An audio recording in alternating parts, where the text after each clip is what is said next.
Assalamualaikum warahmatullahi wabarakatuh. Halo semuanya, bertemu lagi dengan saya Muhammad Al-Farizi Pratama. Di sini kita sudah masuk ke dalam modul ketiga, yaitu networking model. Definisi dari networking model adalah konsep dalam arsitektur jaringan yang digunakan sebagai standar dalam proses komunikasi data perangkat dalam jaringan. Selain menjadi standar, networking model juga memberikan panduan tentang bagaimana data dikirim, diterima, dan juga diproses dalam sebuah jaringan. Jadi networking model ini adalah konsep dalam arsitektur jaringan di mana berfungsi sebagai standar dalam proses komunikasi data perangkat. Selain itu, networking model juga memberikan panduan tentang bagaimana data dikirim, diterima, dan juga diproses. Sebelum adanya networking model, setiap vendor memiliki networking model atau standar tersendiri sehingga komunikasi antar vendor sulit dilakukan dan usaha untuk membangun suatu jaringan komputer juga sangat besar. Jadi sebelum adanya networking model ini, setiap vendor itu memiliki networking model atau standar tersendiri. Jadi standarnya itu berbeda-beda gitu. Ibaratnya kalau perusahaan itu memiliki aturannya masing-masing yang berbeda dengan satu sama lain. Nah, karena itu untuk membangun suatu jaringan komputer itu memerlukan usaha yang sangat besar. Oleh karena itu, dibuat standar atau spesifikasi minimum oleh ISO atau International Organization of Standardization pada tahun 1984 dengan nama OSI atau Open System Interconnection, yang bisa disebut juga sebagai OSI 7 Layer Model. Nah, karena masalah yang tadi, sebuah organisasi yang bernama ISO pada tahun 1984 dia membuat standarisasi umum yang dinamai OSI atau Open System Interconnection. Nah, di sini ada before dan after networking model. Kita zoom. Nah, sebelum adanya networking model itu namanya chaos networking. Nah, di sini sudah bisa terlihat ya, kalau chaos networking ini tidak beraturan, application encryption the wire ini tidak beraturan. Nah, terlihat juga kelihatannya juga acak-acakan gitu. Sedangkan setelah adanya networking model ini tuh lebih tersusun rapi gitu. Nah, ini ada 1 2 3 4 5 6 7. Ada 7. Nah, ini tuh disebut sebagai OSI 7 layer karena dia memiliki 7 lapisan. Mulai dari application, presentation, session, transport, network, data link, dan juga physical.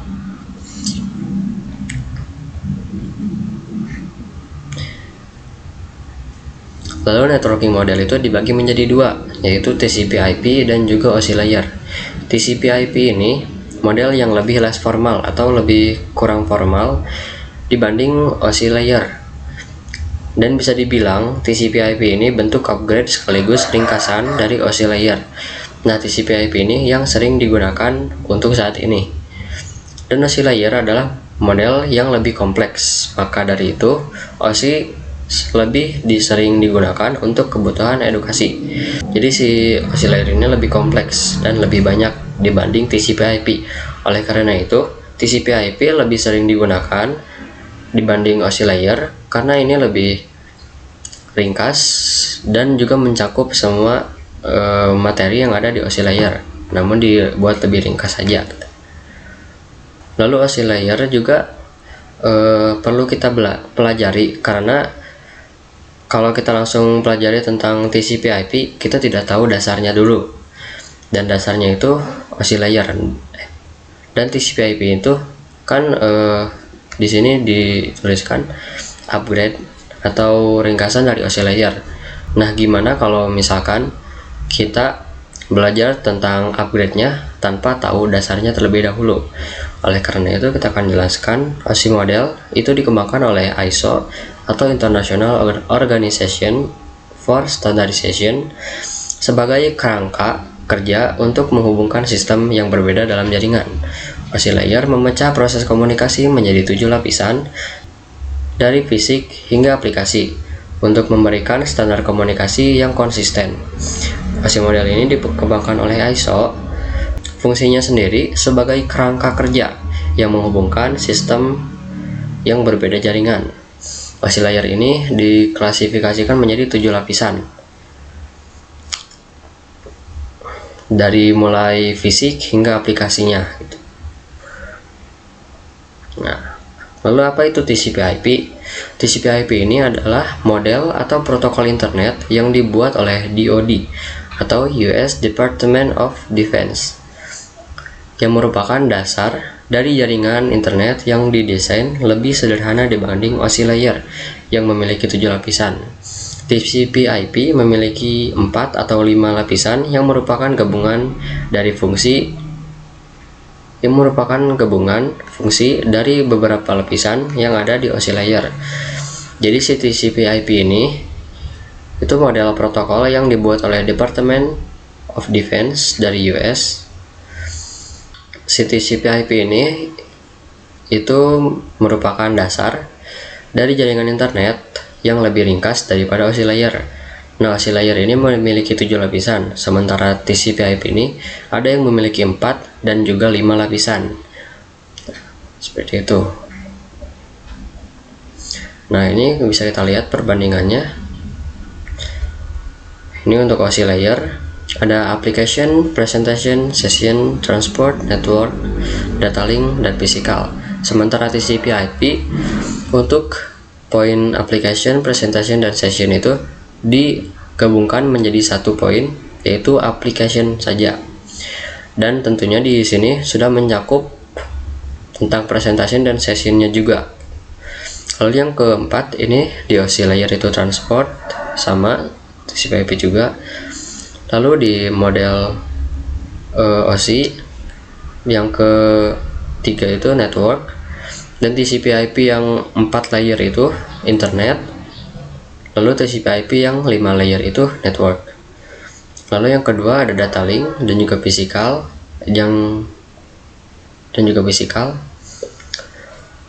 Di TCP/IP yang 4 layer itu digabung menjadi satu yang bernama link. Sementara di TCP/IP yang 5 layer tetap sama, data link dan physical. Jadi perbedaannya itu di sini ada yang memiliki 4 lapisan dan juga 5 lapisan. OSI layer itu memiliki 7 lapisan. Dan di antara kedua ini yang sering digunakan itu adalah TCP/IP yang 5 lapisan yang ini.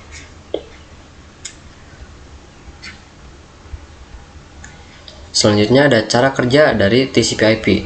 Yang pertama itu dia memecah paket data menjadi paket-paket kecil sebelum ditransmisikan ke media lain yang disebut layer. Paket ini dikirim melalui router yang berfungsi sebagai pengirim sekaligus penentu rute pengiriman paket data. Lalu yang ketiga itu jika paket sudah dikirim dan sampai ke tujuan, layer atau TCP/IP akan melakukan tugasnya masing-masing. Mulai dari penerjemah sinyal menjadi data hingga akhirnya menjadi sebuah file utuh. Nah, di sini ada gambarannya ya. Yang pertama itu kan si paket data ini dipecah terlebih dahulu menjadi paket-paket kecil sebelum ditransmisikan ke media yang yaitu layer. Lalu paket ini dikirimkan melalui router yang berfungsi sebagai pengirim sekaligus penentu rutenya gitu. Jadi rutenya itu bisa jadi ke sini atau ke sini gitu. Bisa itu pakai router. Lalu jika sudah sampai ke penerima, si layer TCP/IP ini akan melakukan tugas masing-masing, mulai dari penerjemah sinyal hingga menjadi data sampai si filenya itu menjadi file utuh kembali gitu. Lalu ini ada struktur lapisan TCP/IP. Yang pertama itu ada application layer, di mana application layer ini melayani antarmuka atau interface untuk aplikasi atau juga perangkat lunak untuk berkomunikasi melalui jaringan. Protokolnya ada HTTP, ada FTP, ada SMTP, dan juga yang lainnya. Jadi si application ini berfungsi untuk melayani di interface-nya saja gitu. Nah, kita di sini ada gambarannya. Yang pertama itu user itu kita. Nah, misalkan kita itu ingin buka YouTube nih.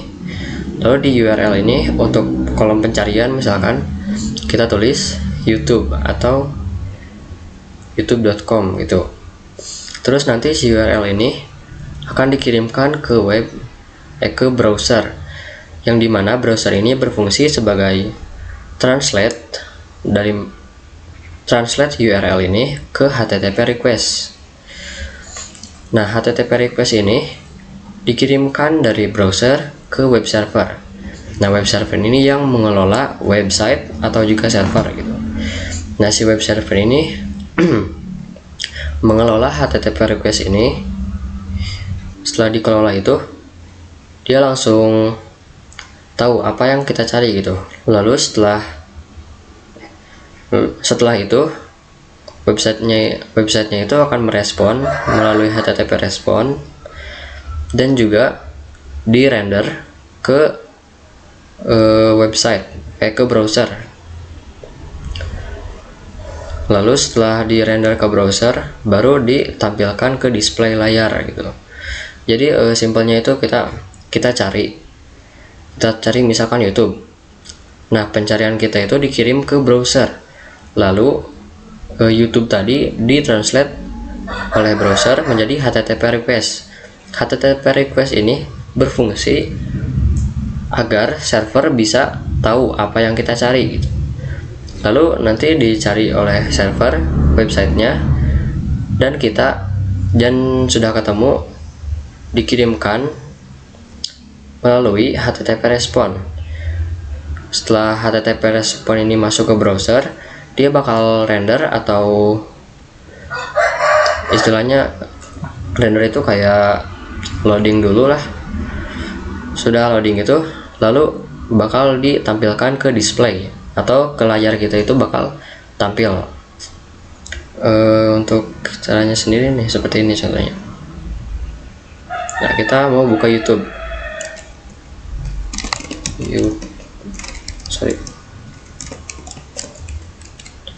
nih. Nah, seperti ini. Ini tuh tadi tuh emang singkat banget ya. Tapi di balik proses singkat itu kan ada proses dimana URL itu dikirim ke browser, HTTPS request, web server, dan yaitu. Nah, maka kalau kita buka YouTube, nah kira-kira seperti itu untuk implementasi dari aplikasi layer yang tadi saya jelaskan ya.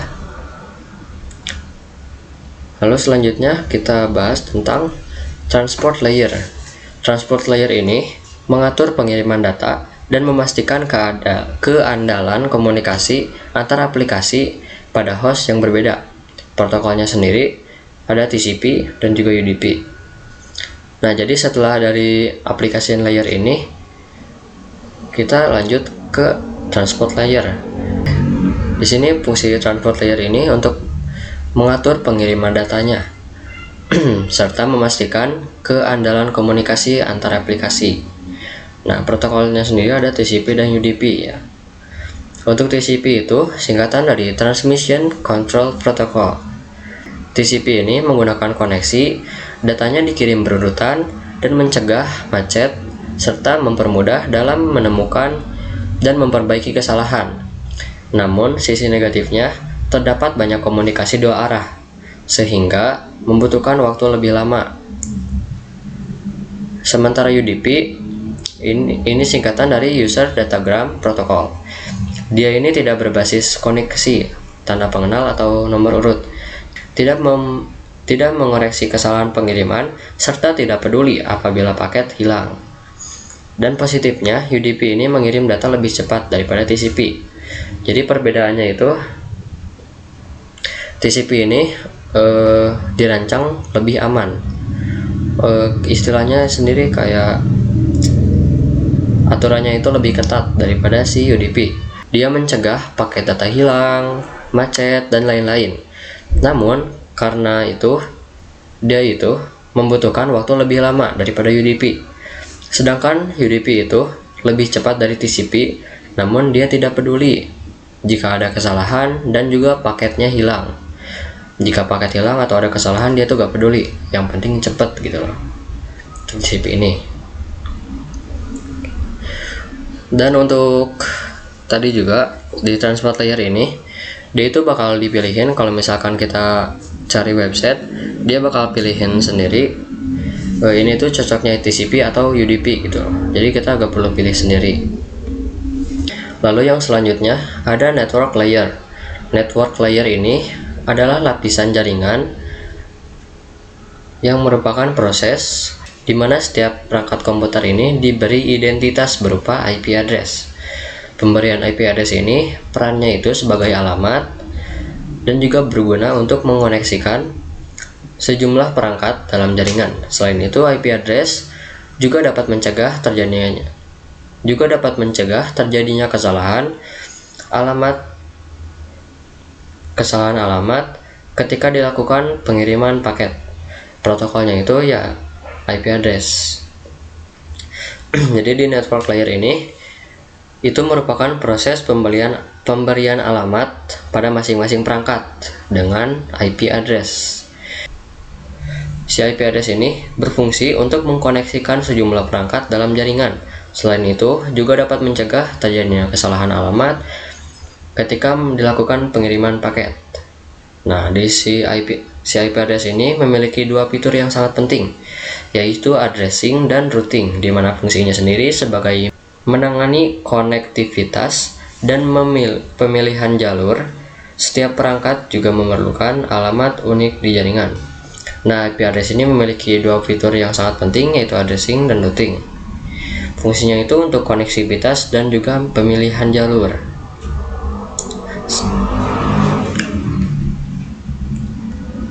Nah, ini untuk contoh dari pemilihan jalur ya. Kalau addressing itu kan pemberian alamat setiap jaringannya. Nah, kalau routing itu kita penentuan jalur tuh kayak gini nih. Misalkan kita dari PC 3 ke PC 16 ini. Nah, kan logikanya ya kalau ada routing itu ke switch, lalu ke router ini, lalu ke router ini, dan itu langsung ke PC. Nah, jika tidak ada routing atau penentuan jalur, bisa saja dari switch ini ke router ini dia muter dulu ke sini nih, ke sini, lalu sampai ke sini. Nah, itu kan memakan waktu yang sangat lama ya. Oleh karena itu, fitur dari IP address yaitu routing itu sangat diperlukan, sangat penting lah. Lalu ini ada data link dan juga physical layer. Data link ini didefinisikan sebagai protokol yang dibutuhkan di physical layer yang memiliki fitur yaitu FCS atau Frame Check Sequence, yaitu Error Detection Mechanism. Untuk Error Detection Mechanism ini, dia hanya mendeteksi error saja tanpa recovery. Jadi si data link ini itu adalah protokol yang dibutuhkan di physical layer. Dia punya fitur unik yaitu Frame Check Sequence. Jadi si Frame Check Sequence ini hanya mendeteksi error saja, tapi tidak memperbaikinya. Lalu di sini ada physical layer. Physical layer ini mendefinisikan cabling pada suatu jaringan komputer. Definisi fisik tentang apa yang digunakan untuk menghubungkan antar device. Sesuai namanya ya, physical, yaitu definisi bentuk fisik yang digunakan untuk menghubungkan antar device. Kalau misalkan real device-nya itu bisa jadi kabel ya, seperti itu. Lalu addressing yang digunakan juga pada data link ini adalah MAC address. MAC address ini sama seperti IP address, dia memberikan alamat atau identitas, namun dia itu lebih kompleks atau lebih rumit lagi. Dia itu bisa dibilang sebagai upgrade dari IP address gitu. Lalu di sini ada encapsulation dan juga decapsulation. Nah, untuk encapsulation sendiri, dia terjadi pada komputer pengirim. Dia itu proses pemecah paket data menjadi paket yang lebih kecil dengan penamaan yang berbeda sesuai dengan masing-masing layer. Setelah paket dipecah menjadi potongan yang lebih kecil, lalu dilakukan proses pembungkusan paket data yang disebut sebagai encapsulation. Nah, jadi si encapsulation ini terjadi pada komputer pengirim, di mana dia memecah paket data menjadi paket data yang kecil. Setelah itu dia dibungkus kembali, dan proses pembungkusan ini disebut encapsulation. Lalu decapsulation sendiri dia terjadi pada komputer penerima, yaitu proses sebaliknya. Dengan pembukaan bungkusan paket yang diterima dari pengirim, decapsulation ini proses penggabungan kembali pecahan-pecahan paket data menjadi paket data yang utuh. Nah, jadi si decapsulation ini kebalikan dari encapsulation. Dia terjadi pada komputer penerima dan berfungsi sebagai pembuka bungkusan paket serta menggabungkan kembali paket-paket itu menjadi satu paket yang utuh. Seperti itu. Ini ada contohnya. Di sini ada pengirim, di sini ada penerima ya harusnya. Di sini ada paket data nih, paket data dari application layer. Paket data ini turun ke transport layer, network layer, data link layer, dan physical layer.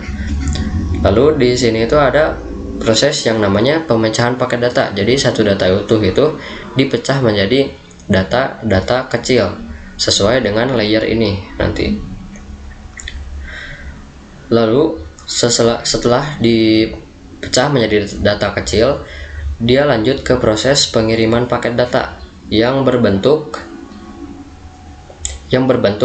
bilangan biner, atau bilangan biner itu yang 0 1 0 1 1 0 gitu ya, seperti di subnetting kemarin. Setelah dikirim dia itu masuk ke physical layer, naik ke data link, network, transport, lalu ke application layer. Nah, di dalam proses ini dia menggabungkan pecahan paket itu menjadi satu data utuh kembali gitu. Jadi dari physical layer nanti ada yang dibuang, dan jadi satu data utuh kembali gitu. Oke, langsung saja kita akan melihat contohnya. Nah, di sini ada sender, yaitu pengirim, dan receiver, yaitu penerima. Nah, di si sender ini dari application layer dia ada satu data utuh nih. Lalu masuk ke transport layer, dia menjadi data dan dipisahkan TCP. TCP-nya itu dipisahkan. Nah, TCP ini bisa TCP, bisa juga UDP yang tadi. Setelah dari transport layer, lalu masuk ke network layer. Setelah dipisahkan TCP dan datanya, dipisahkan kembali IP address-nya di network layer ini. Lalu turun ke physical layer, dipisahkan kembali data link-nya. Data link ini seperti yang kita jelaskan, dia bukan layer tapi protokol penting yang ada di physical layer-nya gitu. Lalu setelah data link, IP, TCP, dan data linknya, dan data yang kita akan kirim tadi siap, lalu dikirim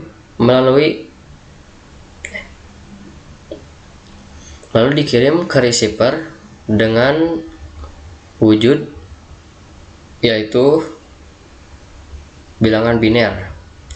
Lalu di sini dari physical layer diterima di physical layer terlebih dahulu, lalu ke atas ke network layer, data linknya itu dibuang, lalu ke transport layer, IP-nya dibuang, Lalu kembali lagi ke application layer, dan yang tersisa hanya satu data utuh kembali.